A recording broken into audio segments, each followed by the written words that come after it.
Hey, welcome to the Invigorate podcast. We are so thankful you're here with us today because we have a very important discussion. I'm Karin Wagner, and I'm here with my amazing co-host, Chris Burton, the baddest chaplain. Chris, as always, thank you for making this happen today. It's always a joy, Karen. I'm so excited to be here with you and to discuss what we're going to discuss today, which is what to do if you think you or a loved one might have an autoimmune disease. In those early stages before you're actually diagnosed and you have these weird symptoms going on, sometimes you're questioning, is it all in my head or am I crazy or is Right. this really severe? So it's hard to navigate the challenges of not knowing what's happening with your body, but then trying to navigate the healthcare system and getting the answers you need. Absolutely. And it's a very scary feeling to know something's going on with you, but also doubting yourself. And like you said, Karen, second guessing yourself because there is a sense of wanting to believe it's all in your head. And I think especially when it comes to autoimmune diseases and disorders and how unique the symptoms are where, two people could have the exact same ailment, but it shows up in such different ways. And that can make a person think like, am I just making this up? Like I remember in my own journey, just trying to attribute it to what I thought of as good stress. Like I was like, oh, maybe it's because I'm in a master's program or I have a new job or I just got married. I thought of all these convenient things that could be so much better and less scary than the actual truth of saying, no, these things are showing up. So just thinking about the ways, common symptoms like fatigue, it's easy to just say, oh, I'm not getting enough sleep at night, or you're right, I did stay out late and I went and partied or something like that. But no, fatigue is something that's very different than just being sleepy. If you're sleepy, you could get a cup of coffee, but fatigue, it feels like it's in your bones. It's just like you can be awake and alert, but have no energy to do anything. You can't even get out of your own bed. Yeah. And I think that's important to talk about with these symptoms because some of them can be very intense and long in nature, but for other people, it may not be as intense or not last as long. Yeah, So it can really come and go and be different based on your specific situation. that's true. That is true. Yeah, because even thinking about, I know you've had a lot of experience with the joint pain and the swelling. I have too, but just how did that show up for you? Like when did you first notice like, oh, this isn't just something I can explain away, but the joint pain and the swelling was something significant for you, Karen? Yeah, this doesn't happen for everyone, but for me, my symptoms hit me like a freight train. Yeah, yeah, yeah. Like all of a sudden. So at the time, I was an editor for a magazine and I traveled quite a bit. Flew home from one trip and I lived in a townhouse at the time. So I come in through the garage and I had to bring my suitcase up a flight of Hmm. stairs before I get to the main level. Right. And I remember being like, oh my gosh, I'm shaking. I am so weak.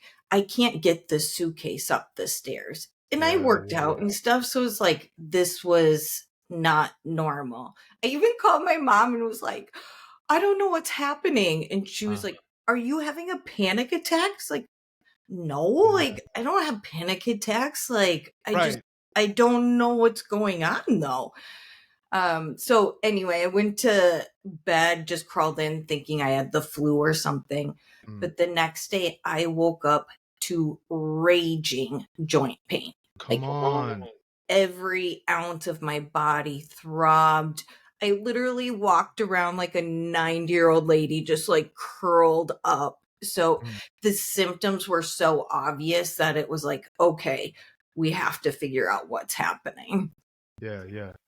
And I love that you talked about it in terms of it making you feel like an elder, like a 90-year-old person. Because I remember when I would have like the swelling in my hands and even going into like the muscle soreness, just the everyday tasks that you're talking about, carrying luggage up the stairs, or I remember breaking into like a deep sweat just trying to stand up to wash the dishes, like just something just simple, an everyday task you don't think about. You have music playing or podcast or your shows on, whatever. It's a task is automatic for us took so much work and just wore us down. And it really, I think on this side of things, with the disease much more managed, it just makes me have a deep sense of gratitude for every single task.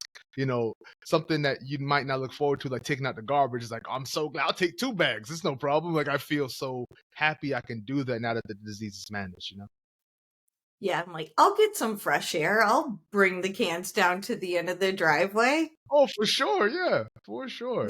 There's something to be said about that independence.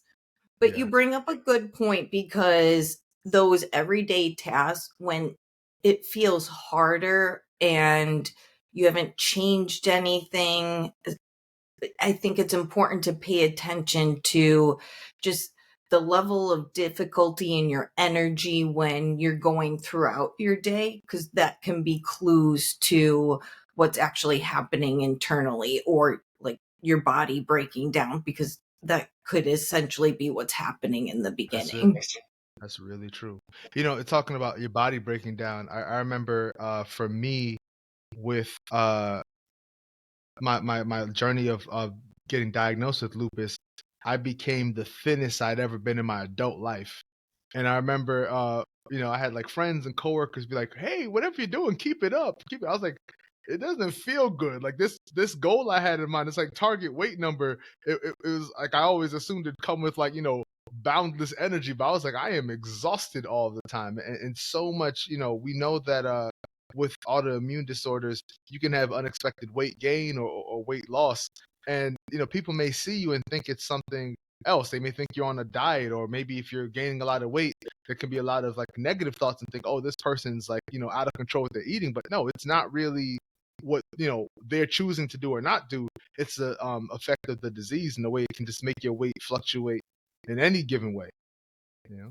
I experienced a lot of weight loss in the beginning. I think it could have been from the lupus, but also Yeah. because they had put me on steroids at the Oh time. my And goodness. Yes. so steroids sometimes well, I think more often it makes people gain weight. But in Right. my situation, I couldn't keep any food down. Oh yeah, yeah, yeah. So then I lost a ton of weight. Of course.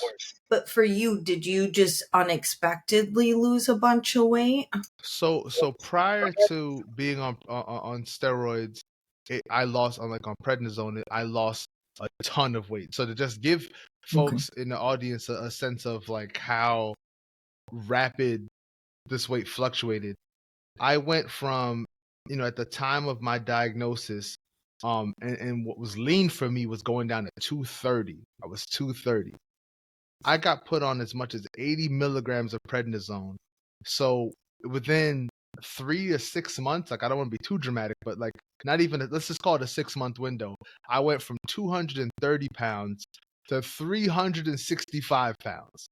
Like prednisone had me eating like a menace. You know, I can laugh about it now because I think about, you know, let's say you're home, Karen, and you know you're watching and a fast food commercial comes on. They're like, you know, buy 2 burgers for the price of one. You may see that and say, oh, I'll take the kids to that on Friday or Saturday. I would see that commercial and say, I'll be right back. And just go immediately to that place, wherever it was, whatever time it was. You know, my wife still laughs about me waking up at like 2 a.m. one night and just like eating her leftovers from like the restaurant we went to the day before. Cause it was just like, this constant, uncontrollable hunger with that amount of prednisone. Like when it's that high and elevated, it just makes you truly insatiable. You know? Yeah, and, along with that, because you're so hungry, but also I believe it makes you retain fluid, Yes, it does. so you're just, like, a lot of people, and there was even a period of time where you get they call it the moon face, Yes, or moon face, chipmunk, sometimes they call it the cheeks. Yeah, yeah. yeah, so Yeah, it's yeah. like I happened to lose weight because I just, even though you're hungry, I just couldn't keep anything down. Right. But my face ballooned up, Yeah. and my doctor at first saw me and was like, You look bigger, but you're smaller." Smaller, right. Like, what's happening here? Yeah. But I think one of that with the weight loss or weight gain is a Right. telltale sign of if you don't know what's happening, even Oh. it could be an autoimmune disease or it could be something else. But if you have a sudden fluctuation, I Mhm. think that's a common cue.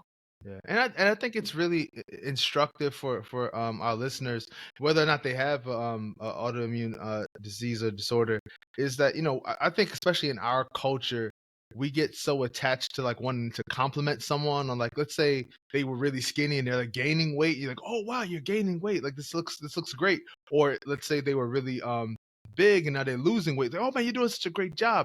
We don't know what's under the hood, right? We don't know what's going on with everyone inside of their bodies. We get so focused on the external and like, wow, that person looks like they're getting bigger and maybe stronger, or like maybe it's someone who's like getting curvier now or something like that. But you don't know what's happening. It might not be the weight gain or weight loss that they like want or even desire, or something that's good for them.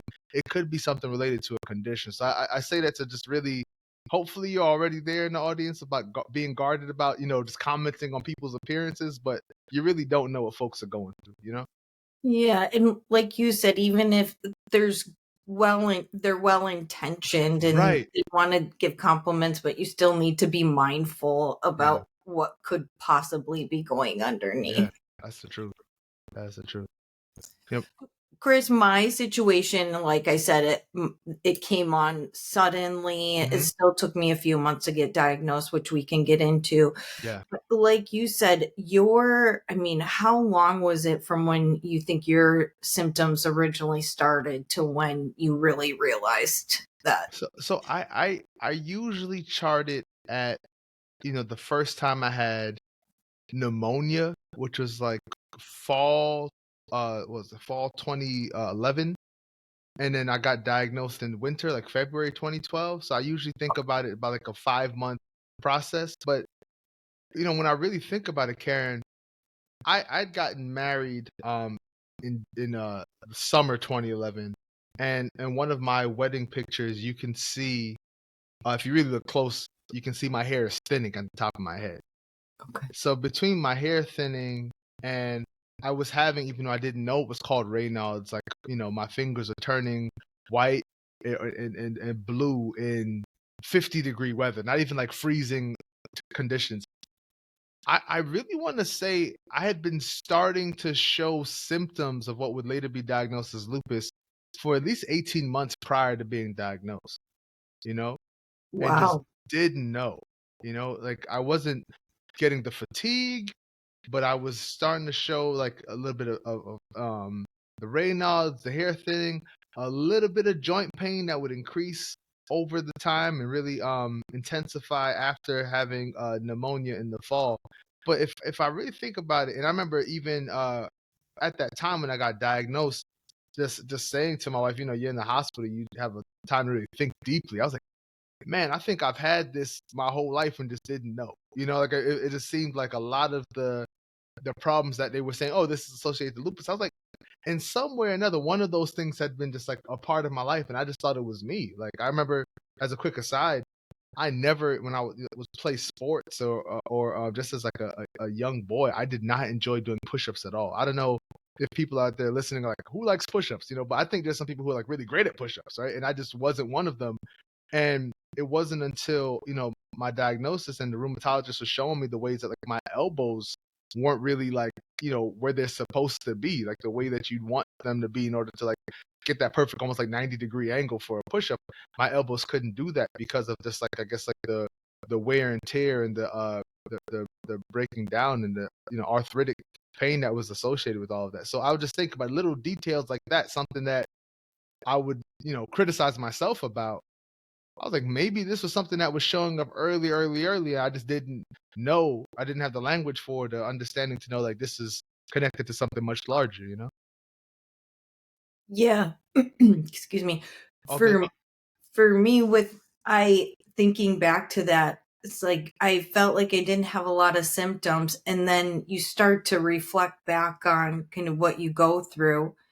And I remember we went to Florida when I was like in middle school with my family Yeah, yeah. and I broke out in these hives just from being out in the sun, and it was like 75 degrees. Like, we had sunscreen. It Right, was right, right. so just the heat rash is like, that's weird. That's never happened before. Come And in on. hindsight, it's like, oh, I'm just way more sensitive to the sun Right. than other people. Yes, I'm Yeah. very pale, but I shouldn't be breaking out in hives. Right, right, exactly. I get you. I get you. Did you get like the butterfly rash as well? Was that something that happened as a result of the like sun exposure?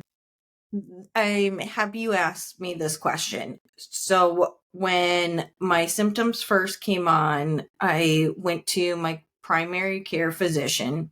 They referred me to a rheumatologist Yeah. because my arthritis was so bad. Right, right. So, I went to a local rheumatologist. Mind you, this was 15 years ago, and they didn't know as much about lupus and autoimmune That's diseases right.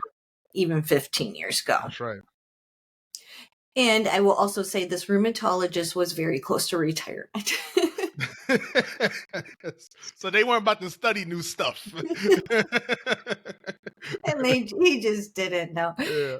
But he said, well, you don't have the butterfly rash, so you don't have lupus. Wow. Wow. Yeah. It's I'm like, speechless. okay. I ended up getting a second opinion and went to a phenomenal rheumatologist down at the Great. Mayo Clinic.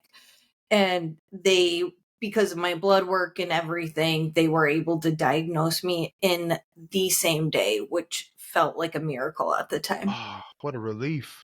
Yeah. Isn't that weird how getting a diagnosis, while on one hand it's like someone's telling you you have a chronic illness, we don't have a cure for it yet. And then on the other hand, it's like, I'm just so glad to know exactly what it is.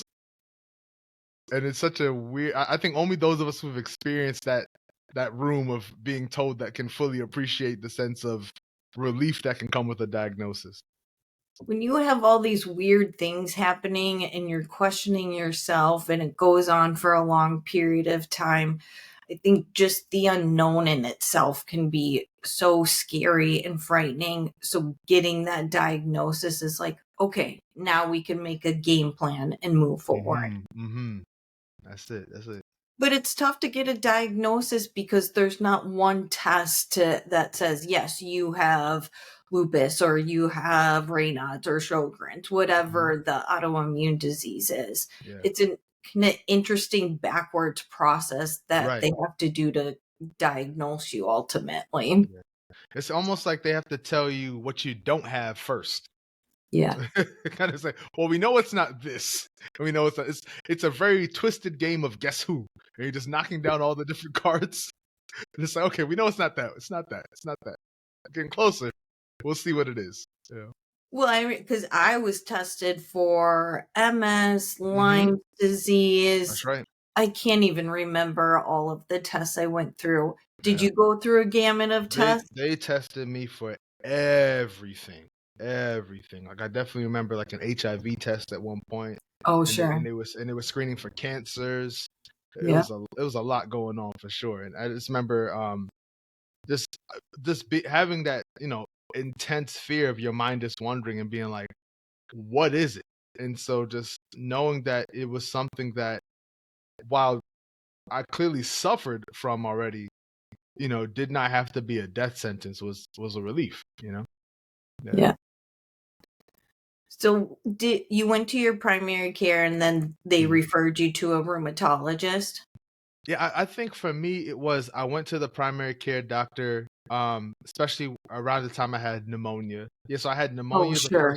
the first time, and then came back. I was gonna say came back for seconds, but that's not how it worked. I just came came back for with pneumonia again, and that time was hospitalized for an extensive period of time. Well, And in that hospitalization, the primary care doctor had worked with the other team of doctors, and they brought a rheumatologist into the conversation.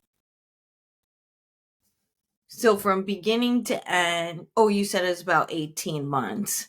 Yeah, so 18 months, but for like 14 of those months, I'm not seeing any doctor. I'm just losing hair.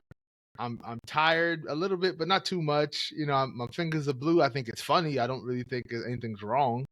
You Yeah. know, but that getting pneumonia and like waking up with like profuse amounts of sweat every morning. I was like something, and then being in my early 20s and having like extensive joint pain.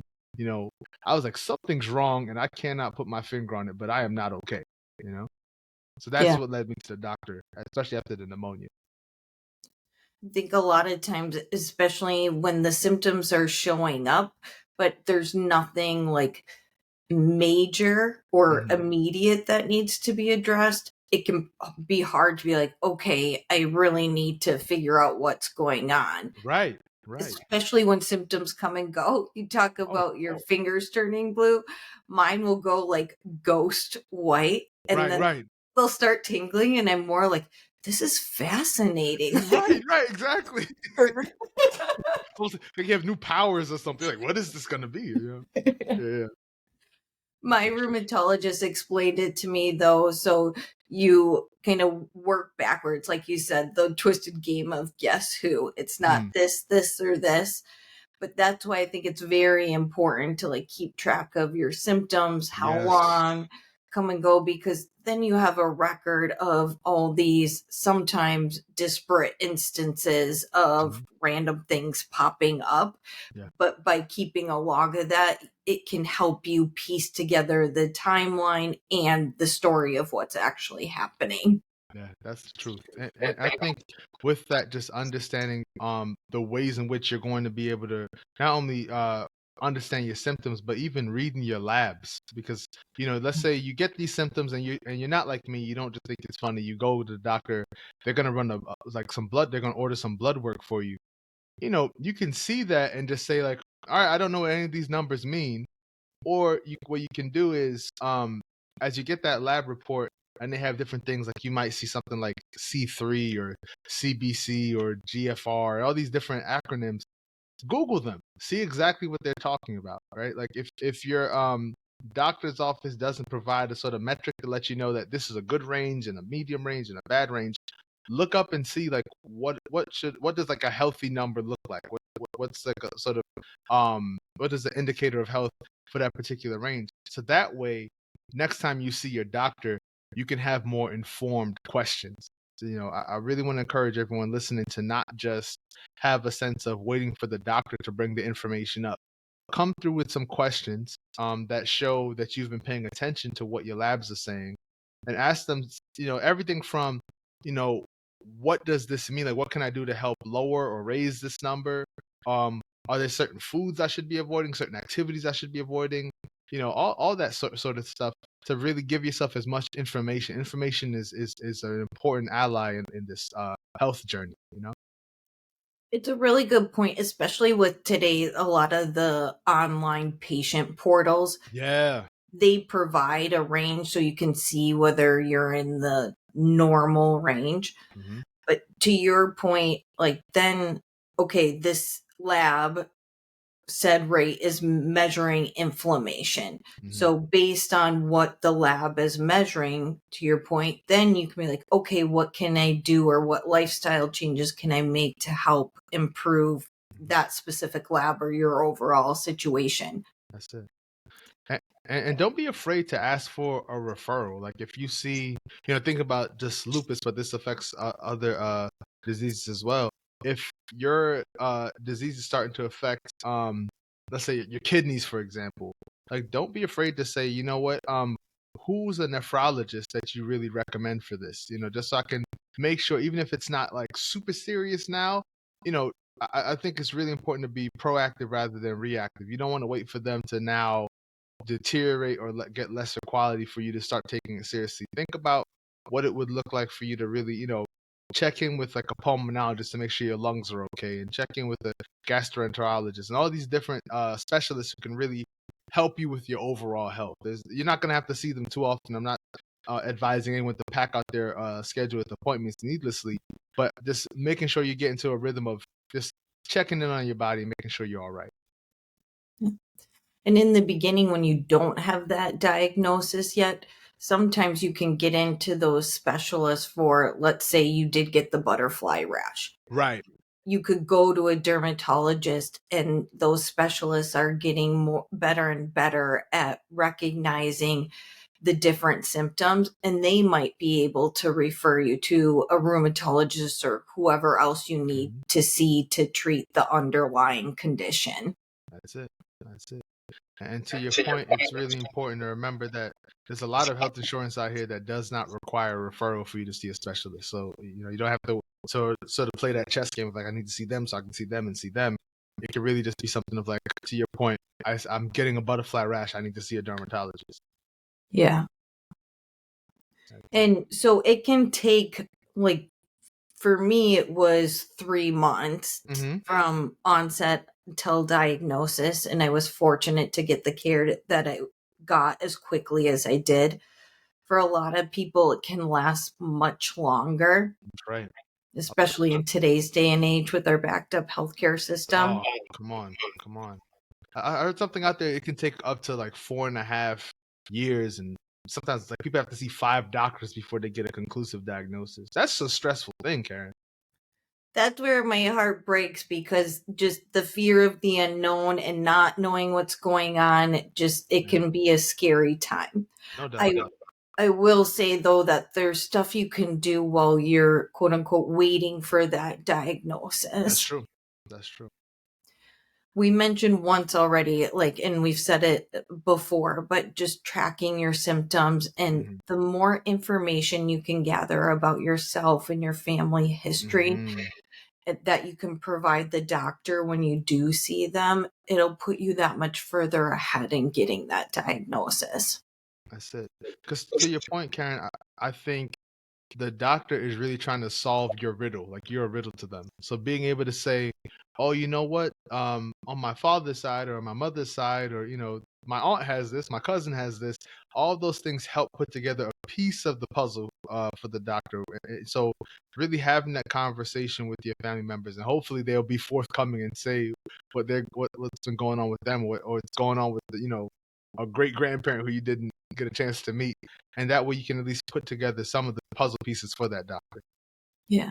You talked about earlier how people want to help, but they're not sure if they're overstepping their bounds. That's right. I remember I was dealing with arthritis or joint pain and lupus, and my aunt actually sent me a book about healing arthritis. And she was like, I've been dealing with arthritis for years. This helped me take care of it. And I was just like, she's not elderly, but Yeah. I had no idea Right. that she had been dealing with this. Hmm. So even if you think you know your family's health history, there might be some hidden surprises that you weren't aware of, good or bad. That's it. It doesn't always come up at the dinner table. Right? That's really the truth. That's really the truth.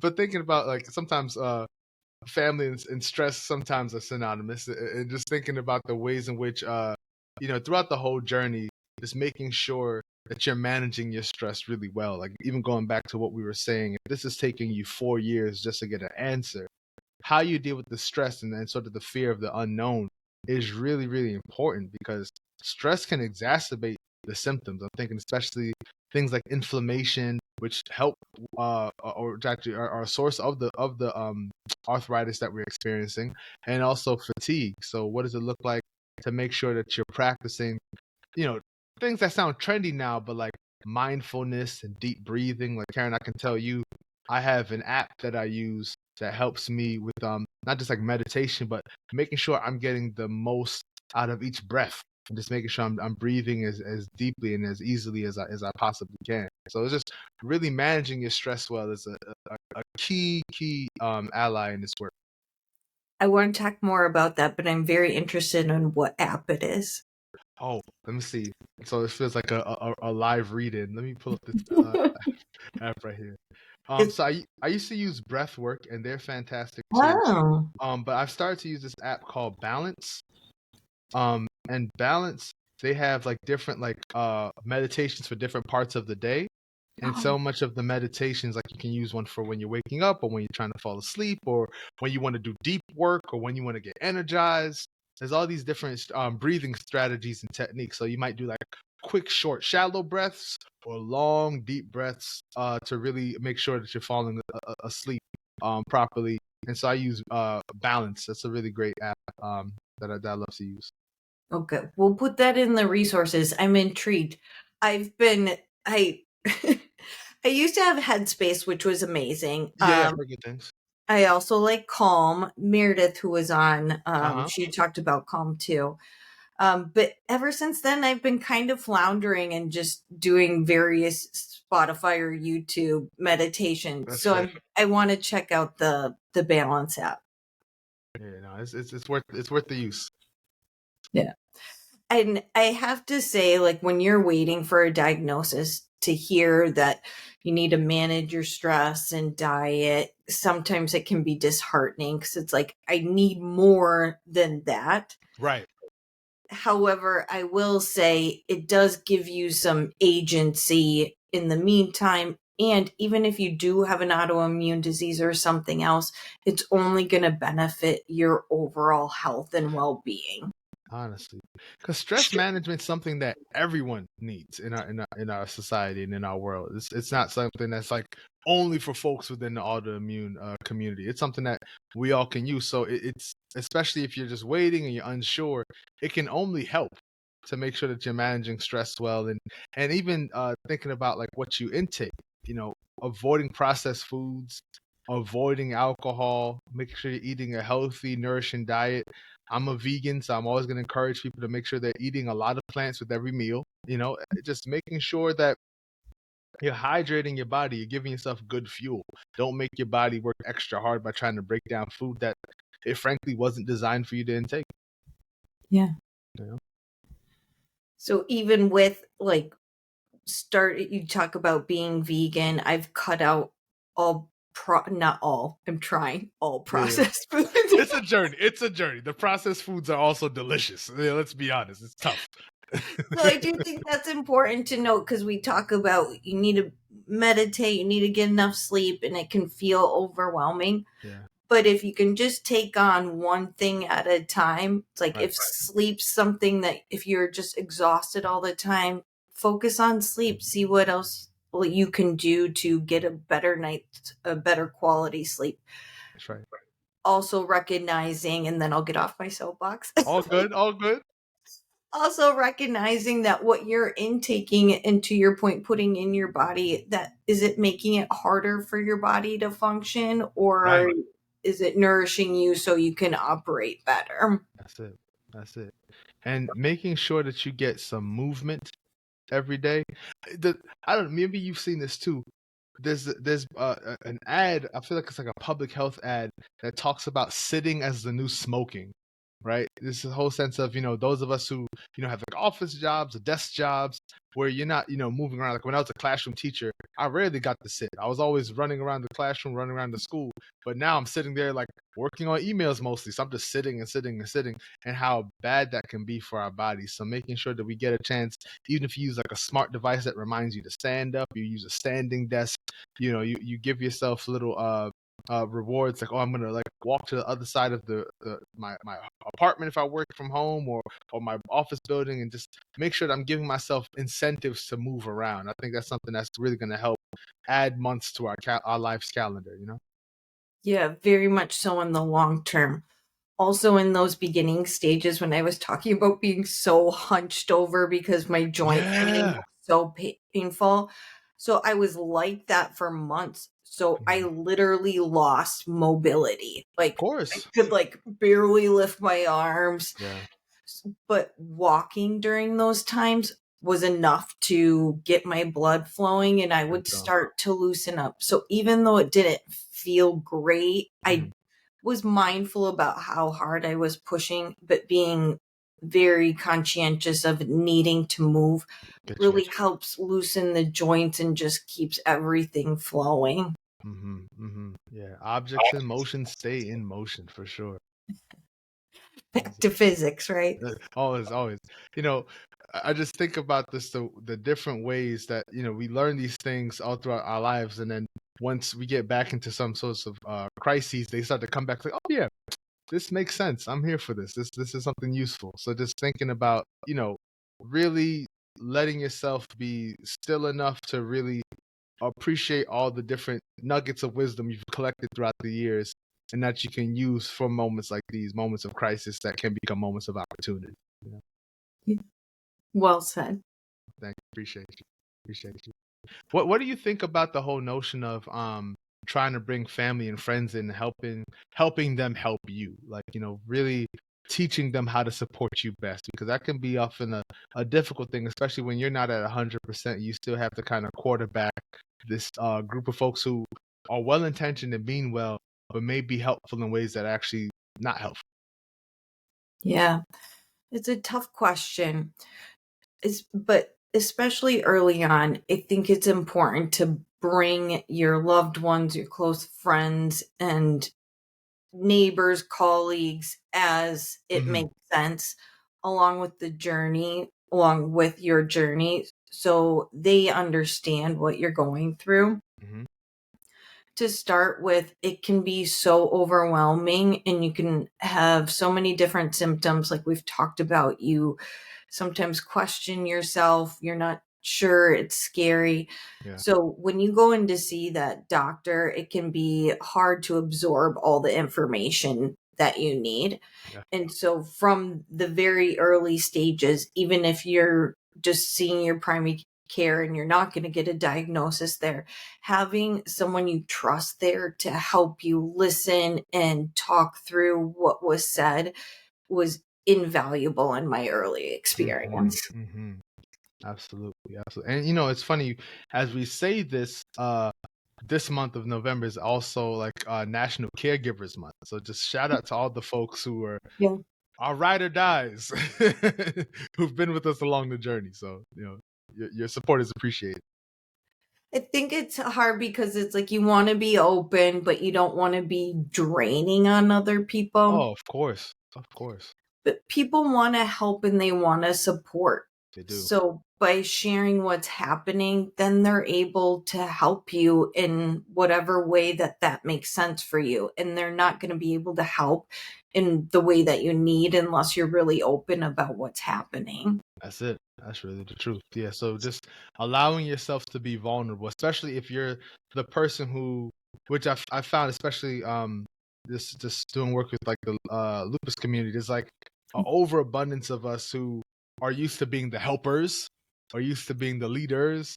Now needing that help, needing to be led, needing to be supported can be a huge challenge for us. So allowing ourselves to be assisted is a huge obstacle, but an obstacle we must overcome. And making sure you have your support system. And Chris, you mentioned it earlier, but if you see a doctor or specialist and you're not getting what you need, be sure to get a second, third referral. Yeah. One tip I have is, and with a lot of times these doctors taking months to be seen, Mhm. go ahead and work the system a bit. Make an appointment over here, Yeah, but then make an appointment wherever else with another rheumatologist or whoever you need to see. right. It is so easy to cancel appointments, Oh, yeah. but that way you have a backup. You're going to get in as quick as possible or as Mhm. soon as the system allows you to. But then if you do need a second opinion, you already have one closely lined up. That's it. That's it. Yeah, yeah. I can't process or promote enough how important it is for us to understand we have to get the best help we can get. Don't just sit there. To your point, you can sit. I remember I went to my doctor and they told me that they're already uh, doing appointments for 2025. So so just thinking about if you're a new, and I was the primary care doctor. So if you're there trying to get help and you're like, yeah, we can see you not next year, but the year after that. Please call someone else. Like don't don't just wait. Chris, that is bonkers. Like, 2025. We are still in 2023 and 2025. Right. Yeah. I'm in a situation, even with my regular rheumatologist, they're like, we only book 3 months out. So you need to call every Thursday when our calendars open up to try and make an appointment. It's like, Oof. really? Yeah. Like, can we Right. fix this? Please, please. That's my complaint for the day. We'll move on. No, it's fine. It's fine. We're gonna come. We're gonna create a section of the podcast like today's rant, today's vent. This is what's annoying today about autoimmune diseases. That's it. That's it. But it's really annoying for everyone because it's the whole The healthcare system is system. broken, right? Right. That's also why it's so important to do what you can personally and through your lifestyle, because it does take months in some cases to get the care that you need. So being able to do everything you can to help yourself now Mhm. will just set you up for future. Absolutely. Because it's really, I've been obsessed with thinking about habits and how habits are like the little parts that make us as a whole. And so if you think about you're only waiting on the doctor's appointment to like make your health good, that's not enough of a habit. At most, you're seeing that doctor once every 3 months. Maybe you see that doctor once a year. That's not enough of a habit. The habit is in every single choice you make about how often you're drinking water, what time you're going to bed, what time you're waking up in the morning. Are you going to work out? Are you going to park in the closest parking spot or far away so you get a chance to walk when you're going to Target or something? What are you eating? All of those are like thousands of choices that now have the opportunity to become habits. And that's really, I think, is a key element of this is like, how are your habits an ally or an enemy in your health journey? I think we should go into that next episode because that topic is fascinating to me. Oh, yeah. You mentioned just one tidbit out of that, but you mentioned drinking enough water. I just learned that your body can lose up to a pound of water overnight. Whoa. Yeah, a pound. Well, that's So why much water. but they say in the morning you need to drink a glass of water because you're Yeah. dehydrated. Dehydrated. Yeah, that's right. It's like, Especially as you get into these winter months and you sleep with the heat on, like you just wake up like, you know, like a mummy. right? Or if just through autoimmune disease symptoms or the Right. medication side effects, like you said, sometimes I've woken up in just a complete like cold sweat. Oh And yeah, yeah, yeah. so then I'm sure I'm losing 2 pounds of water. Easily, right. It's like, wake up like raisins, basically. Yeah. Yeah. So taking care of and making sure Mhm. you're doing all those things in the meantime can make a world of difference. Yeah, no doubt about it. No doubt about it. Yeah, just taking care of yourself is critical. Can't say enough about it. And you talked about, well, it can be months to see in between doctor's appointments, but those appointments are 15 minutes long. So At that's best. even, right? It's even a smaller, finite piece of time. That's it. That's it. I don't know if you remember that meme from The Simpsons where the old man walks into the bar, puts his coat down, turns right around, picks his coat back up, gets out of the bar. That's what a doctor's appointment can feel like if you're not careful.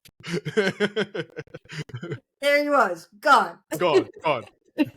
Grand What opening, grand happened? closing. Exactly. That's also why I also say that it's good to have someone else at those appointments. Yeah. And if you can't, there is an app, I'll put it in the notes, that Mhm. you can record doctor's appointments. Oh yeah, yeah, yeah.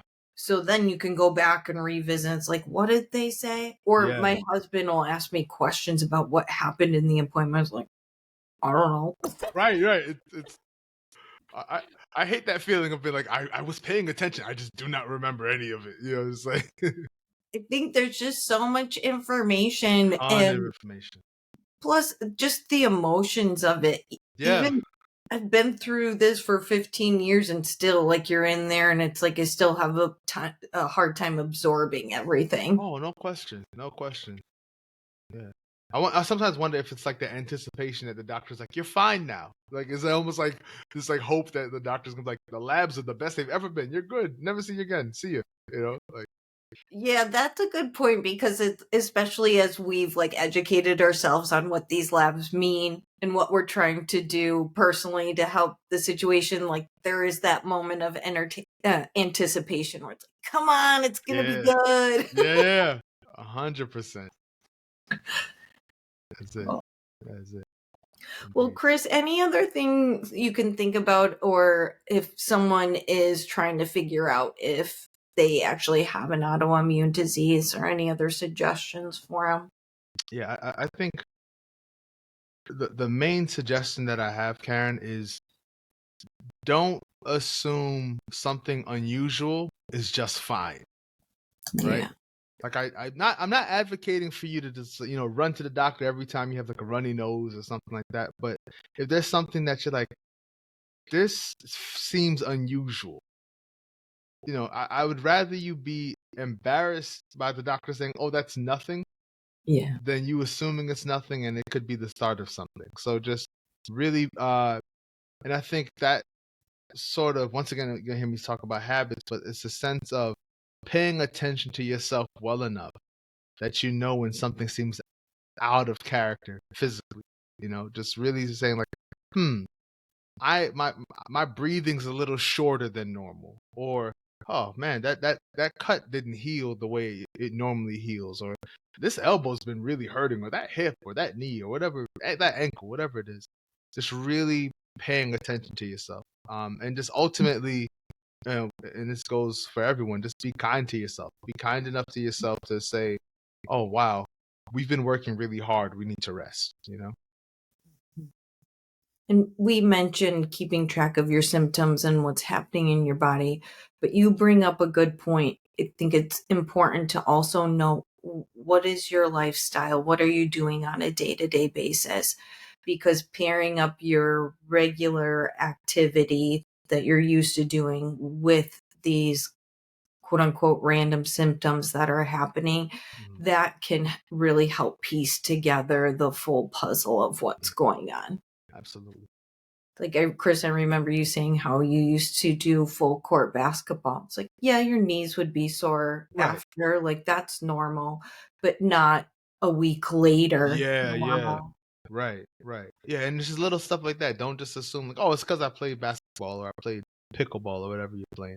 Like just really paying attention and saying like, that I shouldn't still be hurting, like, but if Yeah, you're oh, go go go go go, you're not gonna pay attention to that. You're just gonna want to get ready for the next time you get to play or the next workout or the next activity, whatever it is. But no, pay attention to yourself enough to say like, this doesn't feel right. What could be happening right now? yeah. So this question and this topic was brought up by a community member who is searching for answers in her diagnosis, or potential autoimmune disease diagnosis. So I will say that if you are in that situation and you are looking for support or questions, drop us a note. We will do what we can to provide insight and help. The other piece of that is we are here to help in any way, shape, or form that we can. So if you are, whatever you're coping with, or what challenges you're dealing with now and want to learn more about, please drop us a note in the comments, shoot us a message, whatever. We're here to help. Absolutely. Definitely wanted you to make sure that you give us a couple of likes, leave reviews, and subscribe. Each episode comes out on Sunday. You'll get the latest episode, so make sure that you're not a stranger to giving us a good rating, a subscription, and a like. Thank you so much for watching and for listening. We really do appreciate it. Take care of yourselves, everyone. And thank you, Chris. As always, this is wonderful. Likewise, it's a joy. It's a joy.